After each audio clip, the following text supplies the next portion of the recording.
मंत्र सिद्धि में एक एक कदम बढ़ेंगे आगे तो हो सकता है कि आपको ऐसा लगे कि न जाने कितना वक्त आएगा जब ये मंत्र सिद्ध होंगे, तब हमको ये फलित होंगे, तब तक की परिस्थितियां क्या होंगी। तो ये बात आपको अपने जेहन में रखनी चाहिए कि मंत्र सिद्धि के दरमियान में जितने आपके अंदर परिवर्तन आएंगे वो परिवर्तन भी आपको बहुत लाभकारी होंगे और उसकी वजह से आपके एफिकेसी काफ़ी बढ़ जाएगी, आपकी कार्य क्षमता काफ़ी बढ़ जाएगी। तो ये जब आपके दिमाग में आ जाएगा तो ये ठीक वैसे ही होगा जैसे किसी एक सफ़र में आप जा रहे हो तो मंजिल तो अभी आनी दूर है, लेकिन सफ़र का आनंद भी बहुत आनंददायी रहता है। तो मंत्र के जाप में अगर आपने अभी तक का अलाइनमेंट बना लिया तो ये 3 अलाइनमेंट बहुत ज़रूरी होते हैं, मन, कर्म और वचन के। मन के साथ कर्म आपका, और कर्म के साथ आप जो वचन देते हैं अपने को, दूसरे को तो आप कुछ भी कह दीजिए, नहीं हुआ कोई बात नहीं, लेकिन आपने अपने को जो वचन दिया है वो वचनबद्धता मंत्र में ही फलित होती है जाकर।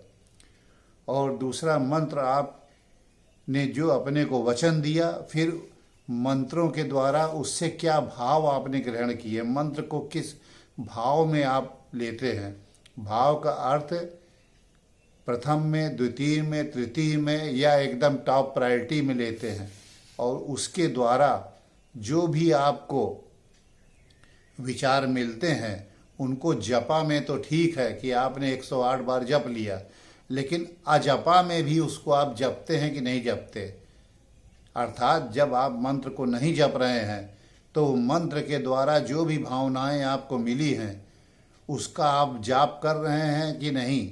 जाप का अर्थ ये है कि उसका जॉब आप कर रहे हैं कि नहीं।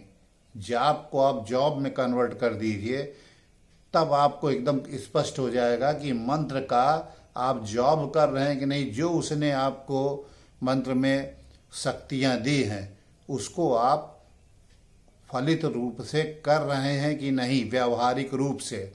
अब व्यावहारिक रूप ये हुआ कि उस जमाने में जब मंत्र लिखे गए थे और उनका शोधन हुआ था तब बहुत सारी ऐसी चीज़ें नहीं थी कि जो आज आपके पास सर्व उपलब्ध है।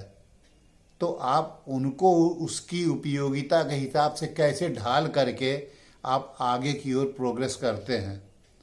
तो ये मंत्र में जा कर के एक चीज़ आपको जोड़नी पड़ेगी।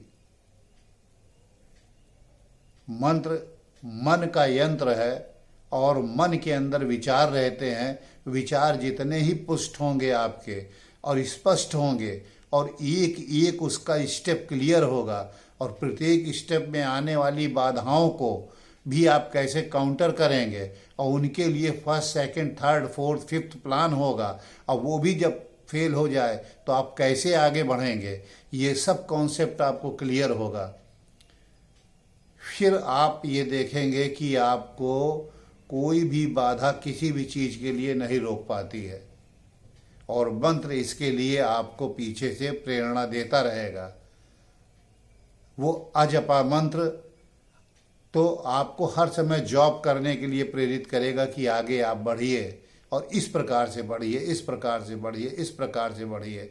आपके पास उसके बहुत सारे विकल्प आपके सामने अपने आप प्रस्तुत होने लगेंगे।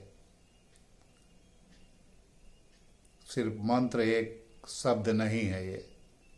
और अजपा का अर्थ ये नहीं है कि सिर्फ आपने मुंह से जाप कर लिया। अजपा का अर्थ ये है कि लगातार आप उस जॉब में लगे हुए हैं। ये भी एक विचार है, इसे आजमा के देखिए।